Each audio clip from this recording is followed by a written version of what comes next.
Betsy built bridges between many of us and brought friends together forever. Enough of the niceties. I love it today. It's all about 5 minutes singing poop. Thank you.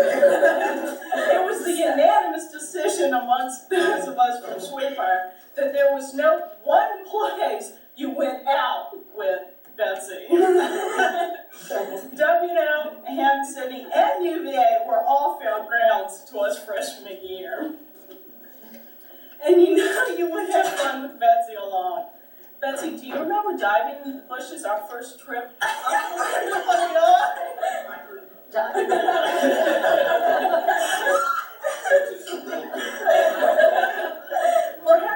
Perhaps that's why we never spent much time on the lawn at UVA.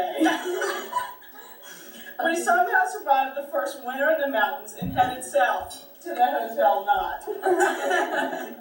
With 5 of us in tow, Betsy led us astray to Merry Christmas Park with fellow spring breakers we found along the way. And even up to Fort Lauderdale, button-bound. With the repeated sounds of sexual healing, we opened the windows wide and headed back to finish our first year. With sophomore year came the sophomore slump, a few roommate problems, and even a night with my bed in the choir. We were getting along. Into the front lawn, and so that's it. But our second year also brought more friends and adventures. 301 Glass was the room where we met friends and foes. Hot snorts were flowing, and Dean Barlow was aglow. He loved us for the GTC. We'd keep him up all night, chanting and screaming. We would be. The responsibilities of grades and clubs did not keep Betsy from staking her claim. Never did.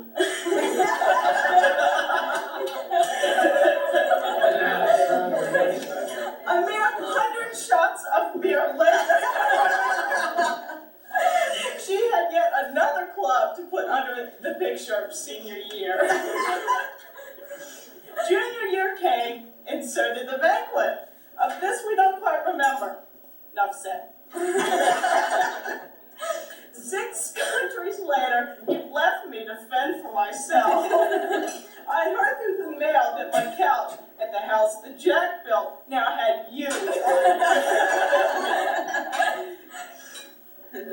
Tear Night, a.k.a. found Mary and Betsy donned from head to toe in natty bow. The honor of senior stairs and front access to the dining room was now ours. Thesis turned in and exams all over. We once again headed south. Amelia Island called our names. Marge, Char, Carla, Bootsy, and Louise. No, she's still here. Had pocketed the change from 4 years of books, grabbed our bathing suits, and a bottle or two. One boot over the balcony and one boot on the phone. We would like to thank the Knots for the best 4 days of our 4 years. Yeah. To Roger. All right. Wait a minute, how'd you get into this? I don't know. She will always be Betsy to us, but we know you make her the happiest of all of us. I'm judged. Lucky for it. And I just wish Betsy the best of everything. Thank you. These marvelous departures from the norm. But for those of you who are not from Phillips, families have done just about everything which could be done. They traveled all over the world, certainly to Western Europe. They didn't join Tommy in Rio, but that's a different story. They traveled all over, And they didn't know each other terribly well when they grew up in Philadelphia. But I'll tell you, there's nothing like this Philadelphia experience. When their time comes, they get together. Now, I don't see anything terribly out of the ordinary about that, and God forbid we should marry out of meeting. Only in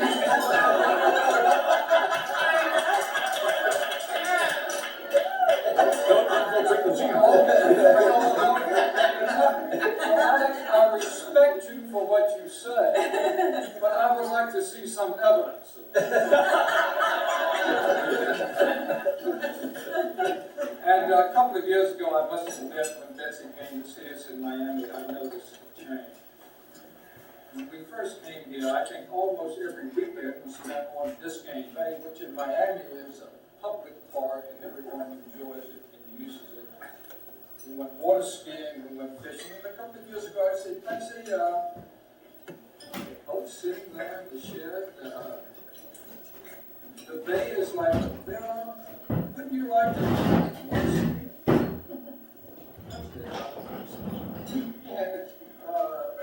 Betsy, the next day, the fish are biting down on the coral reefs in the South Bay. Would you like to go fishing like you always did? Dad, I don't think so. So a change obviously took place a couple of years ago, and now as I stand here tonight, I realize what it's all about. There's just not that much fishing, and there's not that much water skiing on Biscayne Bay with Betsy. I understand that. So that, my fingers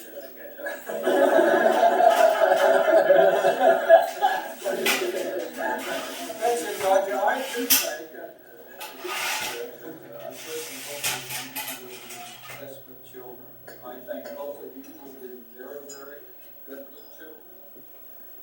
And Betsy, I particularly hope that you will have a daughter.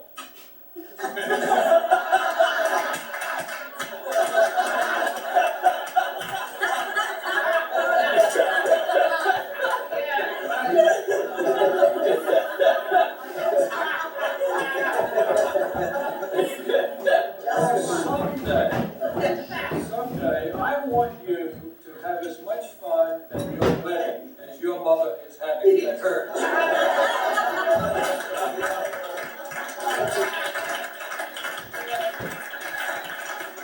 And first of all, to the people who ruined the song about from Rugby Road to Vinegar Hill, we're gonna he's afraid not know it, right?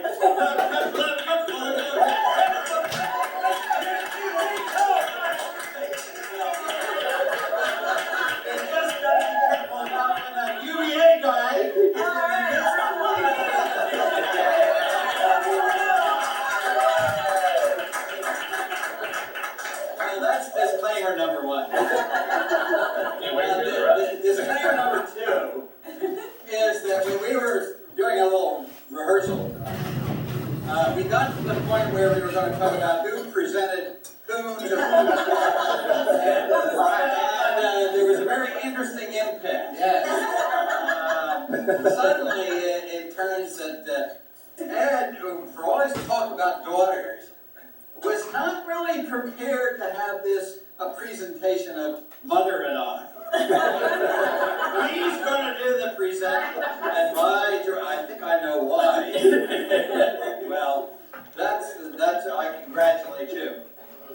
My role in this, in fact, all the way through, is to help everyone give thanks, because that's what Eucharist is all about. And I wanted to share with you all something for which I personally give thanks. And you don't marry out of meeting is darn well right. I can't tell you, and I'm embarrassed to have to tell you this, how seldom it is anymore where we can have two Episcopalian kids being married in church with the four parents, all of whom happen to be, right there right along. If you want to give thanks for something, folks, that's enough.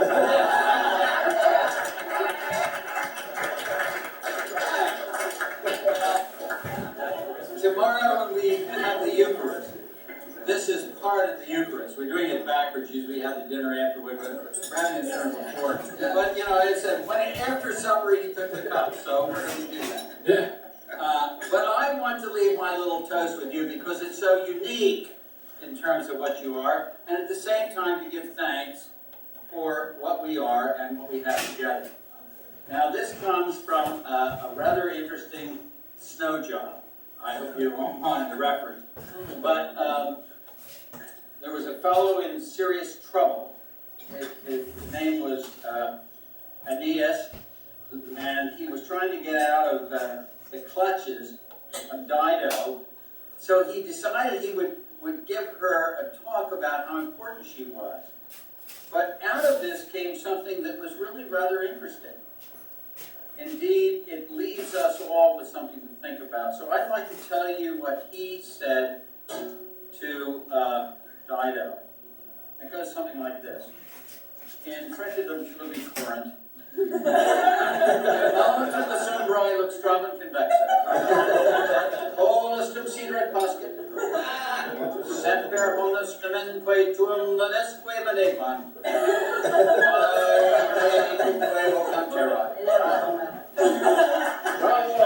Translation. For those of you who might need it.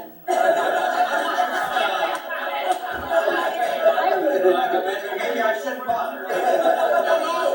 Anyhow, the translation is this. While the rivers seaward run, while the clouds pass over the lofty mountain slopes, and as long as the stars feed in the fields of heaven, ever shall thy name, thy honor, and thy praises be carried into whatsoever lands calleth thee. God bless you both.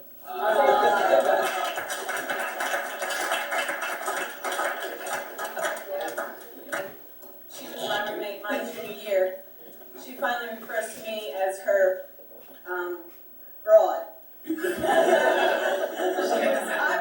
I was overseas my first semester in Paris when we were roommates, so Betsy had the room by herself, and she tells the story much better than I, but she was telling the story to a prospective student and her parents, showing them around the campus, and sort of explaining the intricacies of Sweetbriar College, and was telling them what different students could do. They could go abroad, they could go to London, they could go to Paris. Well, she said to the father, well, yes, my roommate's abroad, and the father said, that's not very nice.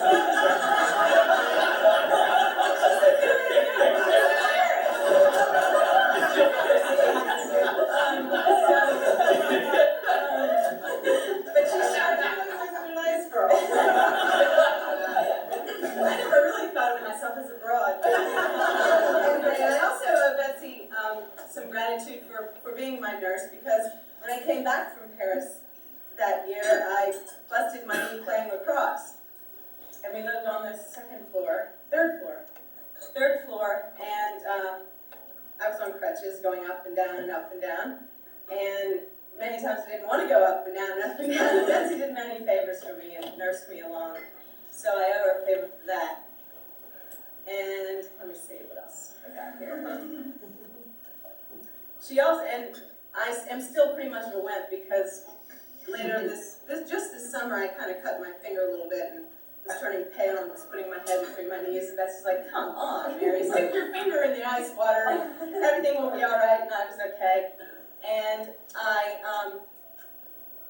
also owe her another favor, because I'm taking lots of notes as she is coaching me along in this wedding process that I'm engaged myself, and Mark and I owe her a lot of praise as we comments. and Roger, and we look forward to many more memories that we to share together.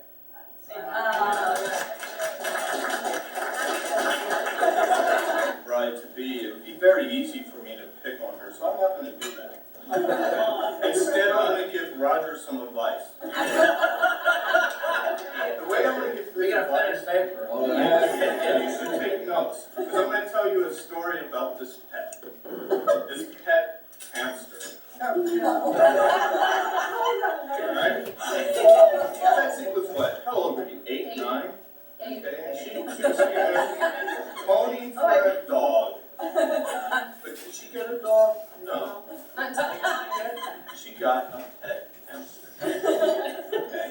And this hamster, I don't know if you all recall back in the 70s, but they had those little habit trail things. So we went out there, we got all the little gizmos and gadgets, put this thing together and have it made into this hamster. Well, this thing was a rat. I mean, there's no it was a rat. It had little patches on it, so it was called Patches, and everybody sort of loved it. Patches disappeared one day. It was never to be seen. Well, so we thought. About 6 months later, out from underneath the stove came this really dirty, really scraggly little hamster. And this hamster named Patches, who was her pet, who she was supposed to be taken care of, was behind the stove for 6 months, all by himself.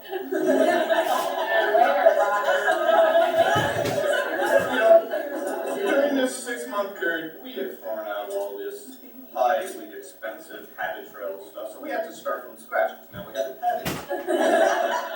So, my dad, who just recently got a color TV, he didn't go out.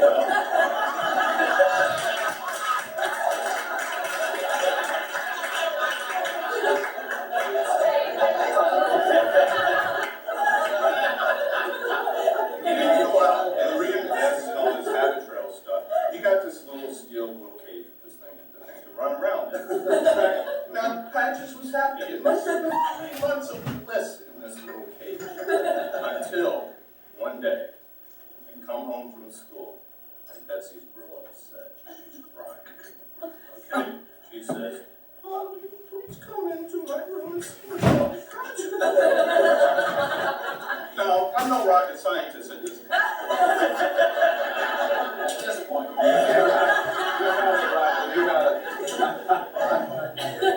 I walk into the room, and yes, Patches is on his back.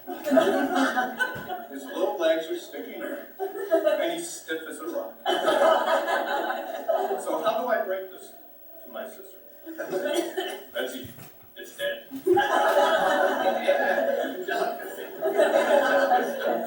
So we had to have a memorial service.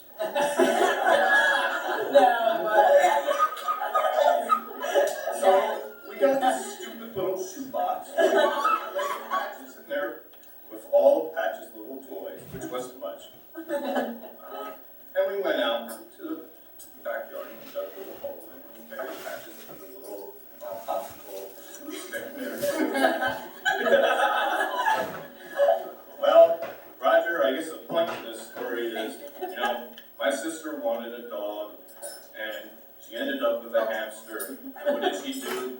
When my mother turned 50, she ran off and bought a dog for her. So be careful when she asks you for something, you may actually get it.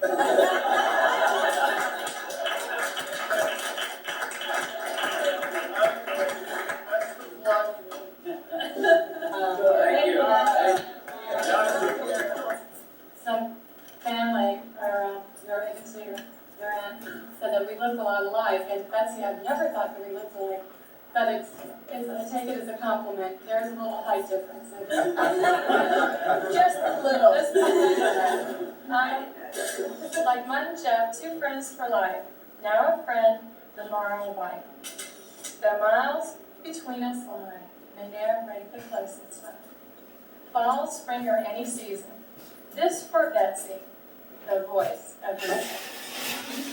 To be wed to Roger Dodger, no longer he a lonely codger.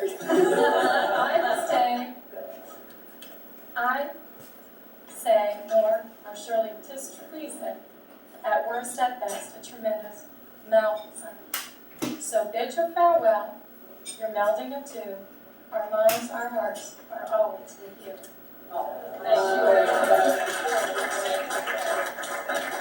And to the bridesmaids, you all have little presents on your tables, and I'd like you to open them now. And this is a token. Columbus, Ohio, taking care of some much more pressing family. Hey, please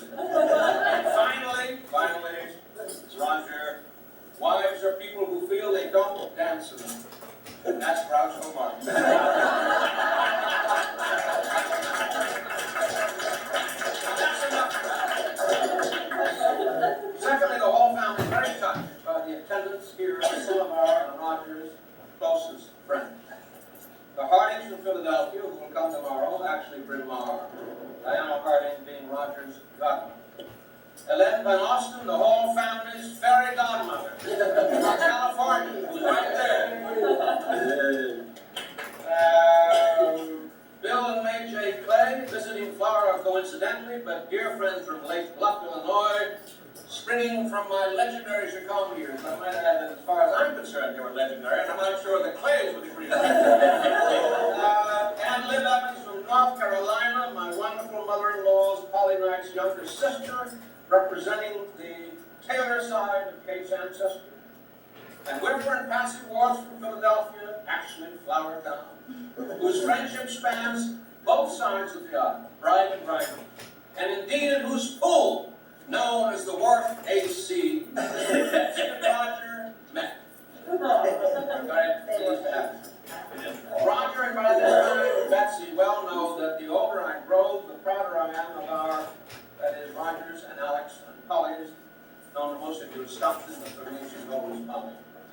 The prouder I am of our Greek Cypriot blood. You might as well all know. Greek blood coursing in the veins of all things. That ancestry comes from our mother's side, since she was born in Nicosia, Cyprus, of a British father and Greek mother, a lady with a beautiful name of Elfida Figous. My family teases me about my continual reference to Cyprus, but when you consider that Cyprus was enjoying a fully developed culture and civilization 3,000 years before Christ, when some of our other ancestors not yet attained a full standing position. This small obsession can be forgiven. Two Greek Cypriot families, the Eptiguli and the Kapiani, make up our several cousins, the most celebrated of them being Michael Kapianis, a filmmaker who wrote, directed, and produced the masterpiece Zorba the Greek, for those of you who are film heads. I tell you all this because I wrote Michael some months ago and asked him for some recommendations from Greek literature having to do with nuptial celebrations. And he obliged. And here's one of them. It's a few lines from the Epithalamion of Helen by Theocrates, the Greek bucolic poet of the 3rd century BC, regarded as the founder of pastoral poetry. Incidentally, an epithalamion is a Greek poem in honor of a bride and bridegroom. I now quote from the introduction to this poem. It seems that once upon a time at the house of flaxen-haired Menelaus in Sparta, the first 12 maidens of the town, fine pieces all of Laconian womanhood, I mean that's a lovely word, fine pieces all of Laconian womanhood, came crowned with fresh flowering blushes and before a new painted chamber took up the dance. When the younger child of Appius shut the wedding door upon the girl of his wooing, upon the daughter of Tyndareus, to wit, the beloved Helen. There, with their pretty feet crisscrossing all in the time of one tune, they sang till the palace rang again with the echoes of this wedding song. What bridegroom, dear bridegroom, thus early abed and asleep? Wast born of a man of sluggardy, or is thy pillow sweet to thee? Or ere thou canst to bed, maybe, didst drink a little tea? That reminds me of my own wedding. Then later on, the poem ends with the following, which is my toast to Roger and Betsy. And 'tis bride farewell and groom farewell that be son of a mighty sire, and Leto, great nurse Leto, grandchildren at your desire. And Cyprus, holy Cyprus, in equal love away, and Zeus, high Zeus, prosperity that gone parents of high degree, shall pass to a noble progeny forever and a day. Sleep on and rest, and on either breast may the love breath playing go. Sleep now, but when the day shall break, forget not from your sleep to wake, for we shall come with the dawn. Along soon as the first wake, master a song, lift feathery neck to crow. Sing hey for the wedding, sing ho for the weather, and thanks to him that made it. Now, that was going to be the end. However, during the course of the day, I discovered what can only be thought of as an affectionate misunderstanding. Roger, some months ago, asked me if I would read something. at the ceremony. And I mistook it as my former attorney. And I thought he meant I would read something of my composing. As it turned out, it was not that. It is a letter of Paul. But I did go somewhere on what I thought. So therefore, I'm going to read it now. And so you must, for the moment, consider yourself at the church of the medical meeting, and suddenly Father Minnick points to me, and I get up and I stand at the lectern, and I say, the Father. I was extremely flattered when my son Roger, and I assume with Betsy's blessing, invited me to say something during the course of this ceremony. Roger knows how I love to read and write, and even more how I love to talk. So that it will come as no surprise that I immediately accepted the invitation in the hope that he and Betsy would have a little chance to think better of it. Once, however, the euphoria wore off, I suddenly realized how awesome an assignment this is. I dare not invoke the spirituality of the occasion. This is the rightful prerogative of the Reverend Minnick. Moreover, why refer to biblical sources when the litany of the marriage ceremony is so beautifully expressed in the Book of Common Prayer and in whatever arrangement we're reading from? And then I have what I hope all of you, especially Roger and Betsy, will agree is an inspiration. I turned the literature of the ancient Greeks, back there again.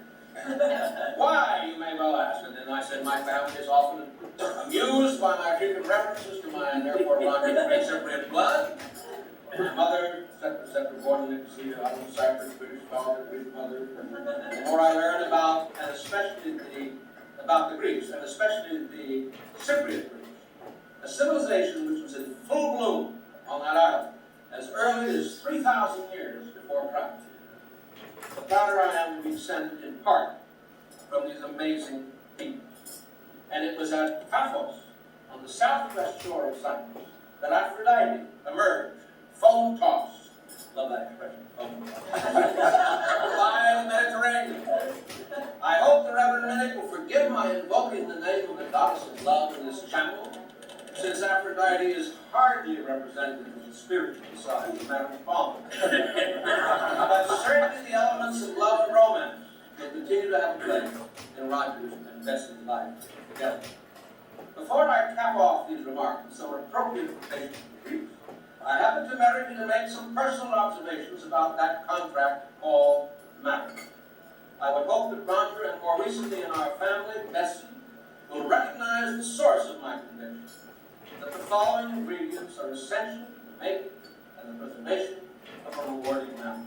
Here they are, not necessarily in the order of importance.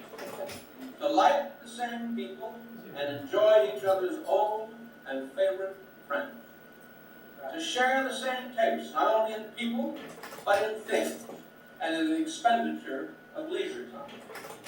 To respect and uphold the same priorities, to agree on what's important and lasting in life, and to jointly reject what both consider superficial and empty of virtue and value. To cultivate a rather outrageous sense of humor, to laugh a lot, which comes in very handy when one considers how serious some things might be if the sense of humor were not shared. To enjoy being together, to miss each other when apart, because so much of the fulfillment of marriage is the sharing of life and its experiences in good times and in bad. Finally, to look across a room, crowded or otherwise, and see your spouse, or to be with him or her somewhere, and for a brief moment, to be able to stand back, as it were, and contemplate her, in the husband's case, for instance, in whatever environment, and be moved to say to yourself, that's my wife, and I'm so proud of her, I can hardly express it, how fortunate I am that she's mine. That, coupled with an honest love, might just be the final secular essence of a good and lasting marriage. And now, a few words from the Greeks. In Homer's Odyssey, there is a moment when Odysseus, half drowned and unclothed, washes up upon the shore of Phaeacia. He then happens upon the beautiful Nausicaa playing with her maids in the thick woods. Most of the women are frightened by his appearance, but Nausicaa takes pity on him and extends refreshment and hospitality, brought upon by Odysseus' decision to speak, quote, a sweet and cunning word. A sweet and cunning word. And in gratitude he says to her, and I say to Betsy, quote, and may the gods grant thee all thy heart's desire, a husband and a home, and a mind at one with his, may they give a good gift. For there is nothing mightier, nobler, than when man and wife are of one heart and mind in a house, a grief to their foes, and to their friends great joy, but their own hearts know it best. And finally, a short bit of verse from an unidentified Greek poet. It's called Love the Archer. Cupid, when you shoot your darts, aim alike at both our hearts. Gods must never partial be, else they lose divinity. Thank you. Mine begins. If it weren't for Jaws, we wouldn't be here. Remember the film? 75 was the year. The family Hall, living in New York City, fled to a summer location more pretty. Near Chestnut Hill we could be found. A kid called Betsy was always around. At Philadelphia's gossip hub, also called the Worth Bath Club. Said Betsy, goaded by Stacy, you haven't seen Jaws? Your mom said it'd scare you? He's a hopeless cause. Well, we've seen it twice, and we weren't scared a whit. Then she jumped in the pool and splashed him a bit. Who was to know? Who would have thought? When Betsy teased Roger, fumed and they fought, that this was how 11 and 12-year-olds flirt, by calling each other a wimp and a sport. And years later, at the Academy Ball, she now far from scrawny, he handsome and tall. We've met before, a new line, thought he. Let's have dinner, a movie, a trip to Paris. The rest is now history, a courtship quite smooth, that now tomorrow's the wedding of which we approve. As we sit at this dinner, hosted by we alls, we owe thanks to the Lord, but especially to Jaws.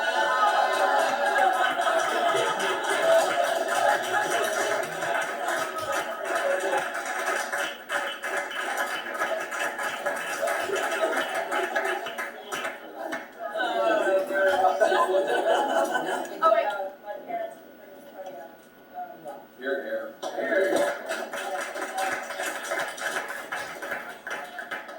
Thank Betsy for asking to be in the wedding. I have to admit, if I weren't, I'd be a little, but. Thank you for including me. It's an honor, and thank you for these little canisters. I have a couple notes here. I feel like I'm an action movie or something. You are.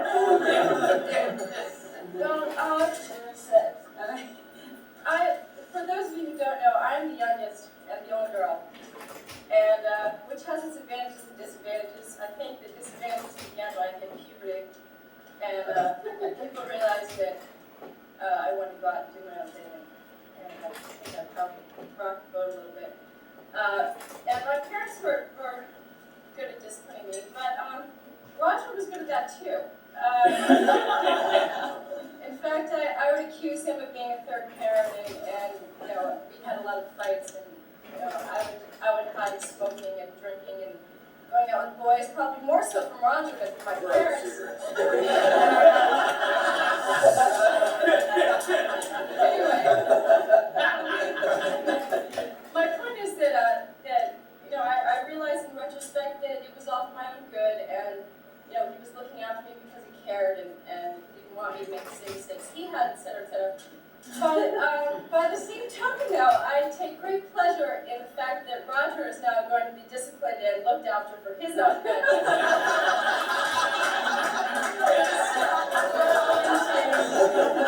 So that's I hand that over to you, and I know you do a good job. I'll say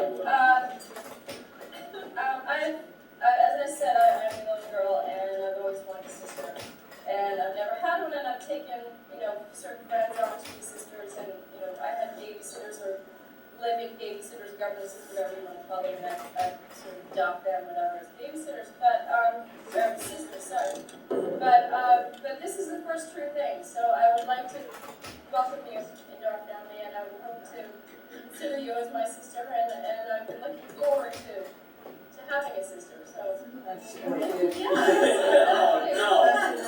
We got together like the witches in Macbeth and sort of.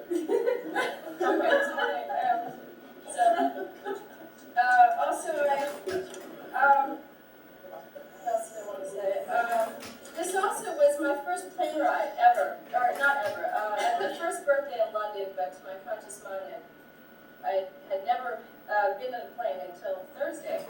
So, and when I heard that the wedding was going to be down in Miami, I agree with Richard. It would sort of been a bummer to be in Chestnut Hill. Cold. In the cold, in Chestnut Hill, with all those Chestnut Hill types we could do without. So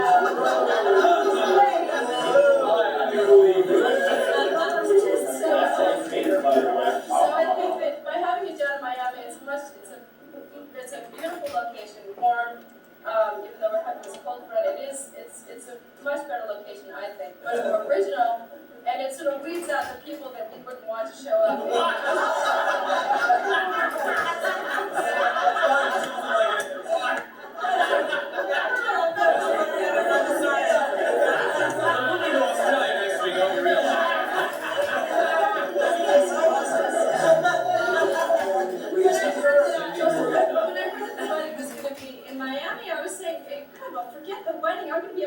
I'm gonna be able to fly. I'm gonna be able to be in a plane. So that and the beach too. So that was a thrill for me also. I also have a real maternal complex. It probably comes from my mother being a very good mother, very providing mother, and I look at little kids and think, wow, I'd love to be a mother and all this stuff, but I'm 21, I haven't even been to Europe, so I mean, I'm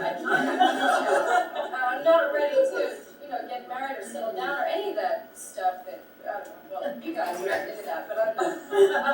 So I would hope that you would get things going, and because I would love to be an aunt, I can't wait to get over my maternal complex about actually having to deal with children. I can just sort of rent them and give them back to you when they start screaming.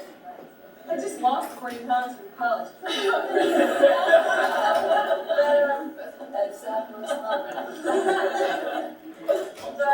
with all that said, I would just like to congratulate you and all that mushy stuff. I hope that you have a great life together, and I hope that since I'm in New York also, that I will see a lot of you and be invited over for dinner, because I can't invite you over. You'll be over to And I can't really invite you over to my 2x4 dorm room for cocktails, so I would hope that you go out somewhere else. Keep in touch and good luck and have a great life. Thank you. Thank you. Object. First of all, it's humor, so that there'd be no mushy sentimentality. I'll be very sure. What's that ad for? Because I have. That's what you were doing in the. My father said my mentor, fair person, is Ogden Nash. So I have two poems. One is to the whole crowd, the audience, and the other is to my bride. But I will start off to the crowd first. Just as a play involves many a role, all of you have helped us to reach our goal. Coming here to celebrate and fete, arriving by foot, automobile, and jet, all here for the splendid gala to honor a special lady and her fella. Anne's organization is without rank, but Betsy and I have so many to thank. I won't name them all lest I offend, but we're overjoyed you all could attend. Our union is strong, ever true, cause for celebration and ballyhoo. So raise a glass, propose a toast to family and friends we cherish the most. To Worth, Phillips, Kittredge, and Kellett, I'm glad to say Rice Camp because I can't spell it. Pierce, Nutt, Johnson, and Via. If friendship were wealth, we could all retire.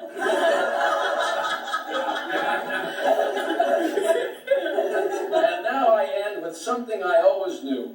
that we will always owe you a large thank you.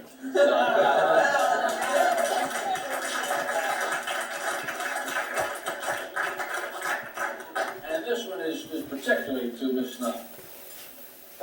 Tomorrow, Yeah, why don't you say that? so that's what our first grade is. Tomorrow you will be my bride. In your presence I beam with pride. When we finally get to the church, be sure I will not leave you in the lurch. For it is you that made me start to feel the heights of feeling, longing, zeal. Just as the sun signals the dawn, and darkness and cold will soon be gone, the day is now free of night's heavy cloak, and warmth squirms loose out of its yoke. My heart feels in this way as your smile will start my each and every day. My mouth might say I do, and I will spend my life with you, but that only tells a part of the somersaults in my heart. Collect the sun's every ray that warms a hot and summer day. Point them all on one small spot. But my love for you has gotten pretty damn high.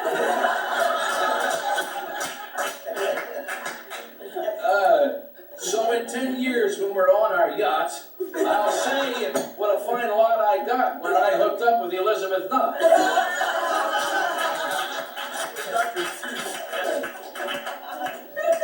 And to think that all this marital bliss begins at the altar with one small kiss.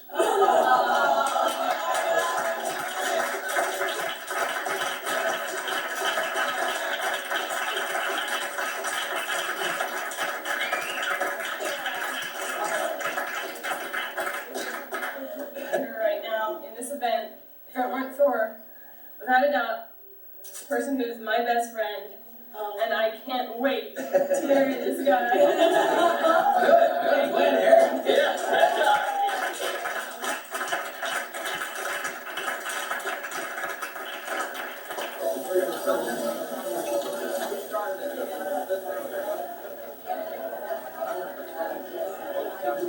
How you doing? Not well.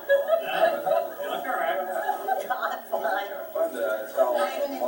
You need to get the tent? Wrong one. Oh, No heaters. no heaters. Coming back to Vermont. Oh, where am I? Nice. How you doing, Ed?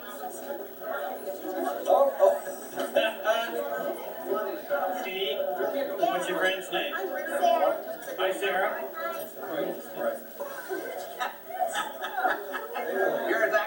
There's actually news again. I listened to your toast this morning. Did you? It was very good. How nice. That was a great toast. Where's Roger? He comes next shift. Next shift? Okay, is that the way it's gonna be running forever?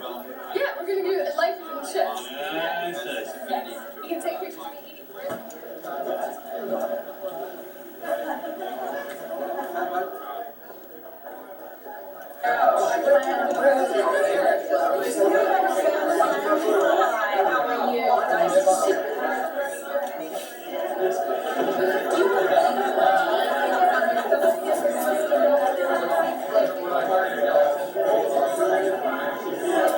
Good morning. Betsy, what are you doing? Aren't you all pretty today? Thank you. Sabine, if you have. Excuse me?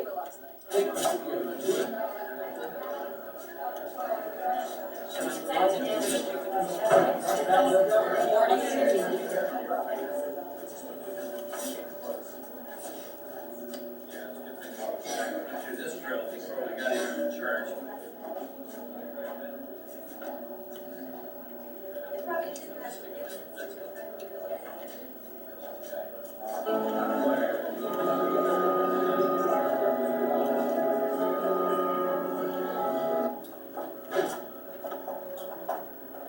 I'm on the bride's. Side, so you be on the, all right, there you go. Don't look so darn happy there, Brett. Smile, Brad.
Here.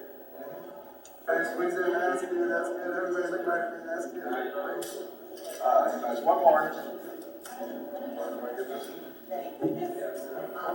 Big smile, big smile. Come on, Brent. Come on, say Oh, smile. this is almost over.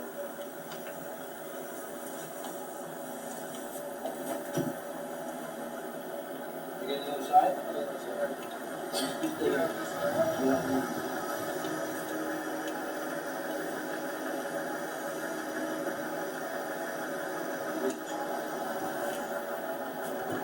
Why's your name? Closer. Closer. And, One more. It's an hour, yeah, we're close together, lean forward. Yeah, how about this?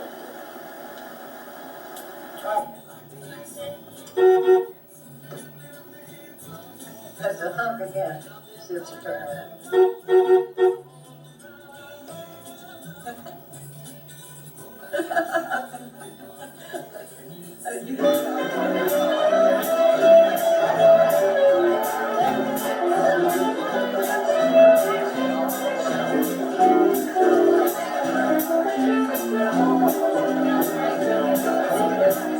Ready, Paul?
best man, but as Roger Barkley's younger brother.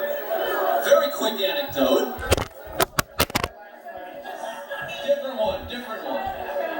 Some years ago, my father and I took Roger to the university where he would graduate, a place called Denison in Granville, Ohio. We have a few other Granvillians here.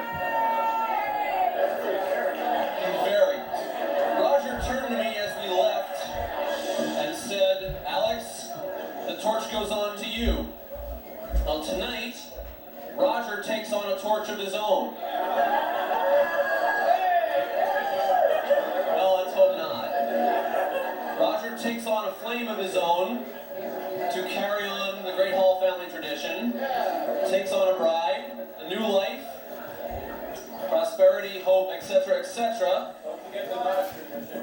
Not tradition as well. Not too not. Oh, Jesus.